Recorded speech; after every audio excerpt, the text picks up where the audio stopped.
तो इनका यह कहना है कि व्यवस्था तो परमात्मा ने कर दी, और फिर अब जो ये चल रहा है इसका उत्तरदायी परमात्मा है क्या? परमात्मा ने सृष्टि को जैसा बनाया उसका उत्तरदायी वो है।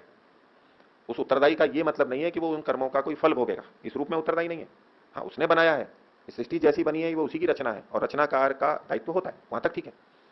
लेकिन इस रचना में, इस रचना का उपयोग हम जब कुछ अच्छा या बुरा करते हैं, इसका दायित्व उसका नहीं है, ये हमारा चेतन, चेतन भी करता है, परमात्मा भी करता है, उसी को समझना चाहिए।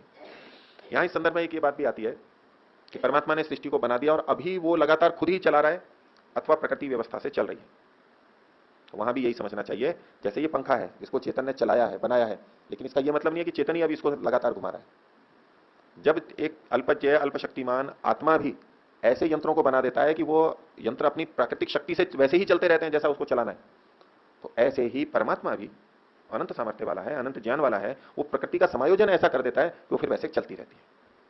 अब जब जब गर्मी होगी तो हवा गर्म होकर के फैलेगी और ऊपर उठेगी। अब उसमें हर कण को परमात्मा ऊपर उठा रहा है ऐसा नहीं समझना, वो व्यवस्था बना दी है। जड़ का अपना भी तो स्वभाव है और उसको ऐसा व्यवस्थित कर दिया कि वो ऐसा ही होगा वहां पर। अब इन सबको हर क्षण परमात्मा ही कर रहा है ऐसा नहीं। बादल से पानी की बूंदें नीचे गिर रही हैं तो हर बूंद को परमात्मा ही नीचे लेके आ रहा है, इतनी अति नहीं करना कि परमात्मा सब कुछ करता है। हाँ, बादल परमात्मा की व्यवस्था से बन रहे हैं, उसने सारी व्यवस्था की है, पर पृथ्वी में आकर्षण है, ऊपर वो भारी बूंदें होती हैं, मोटी होती हैं तो नीचे गिरती हैं। हवा का झोंका आएगा तो इधर उधर भी हो जाएगी। वो हवा का झोंका क्यों आता है, उसके अपने अलग कारण है, जड़ से जड़ भी प्रेरित होता है, पीछे पीछे अंततः जाकर के परमात्मा मूल कारण मिलेगा। लेकिन ये जितनी क्रियाएं हो रही हैं उसको हर चीज परमात्मा ही करवा रहा है, फिर तो वो आएगा कि पत्ता भी परमात्मा ही हिला रहा है, सब कुछ परमात्मा कर रहा है। उस अति में हमें नहीं जाना है।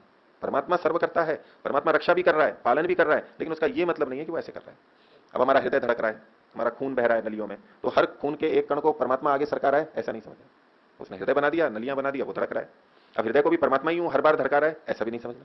वहां भी उसने व्यवस्था कर दिया, तंत्रिका तंत्र है, वहां संवेग आते हैं, आवेग आते हैं, इंपल्स आते हैं, तो एक व्यवस्था से धड़कते हैं, मांसपेशियां ऐसी बना दी। वो आवेग भी कैसे आते हैं, बुद्धि तंत्र, तंत्रिका तंत्र ऐसा बना रखा है, और वो परमात्मा ही सब कुछ कर रहा है ऐसा नहीं समझना। भोजन हमारा खाने पे अंदर पच रहा है तो भगवान ही पचा रहा है अंदर ऐसा नहीं। वो परमात्मा ने आमाशय को संकोच प्रसार वाला बनाया, तो अब वो हिलता रहता है तो अंदर आलोडन विलोडन चलता रहता है। अब परमात्मा ही भोजन के कणों को सबको हिला रहा है, इस अति में नहीं जाना है। पाचक स्राव निकल रहे हैं जो भोजन को पचा रहे हैं, तो पाचक स्राव बनाने की व्यवस्था परमात्मा ने कर दी है। अब ये नहीं समझें कि वो पचाया भी परमात्मा नहीं है। ये एक मोटा कथन होता है कि हम तो खा लेते हैं और पचा कौन रहा है, तो परमात्मा पका रहा है। ये एक मोटा कथन है, ये परमात्मा के प्रति भक्ति पैदा करने के लिए है, लेकिन इसमें तत्वतः जाएंगे तो साक्षात परमात्मा नहीं पचा रहा है, उसकी व्यवस्था है, उस व्यवस्था से ये सारा पक रहा है, सारा का सारा जो अंदर हो रहा है। तो इस दृष्टि से देख सकते हैं, यही सृष्टि की रचना में भी देखेंगे, उस सब उसको साक्षात करने की आवश्यकता ही नहीं है। वो यंत्रों के माध्यम से सृष्टि की रचना ऐसी है वो कर सकता है। ठीक है।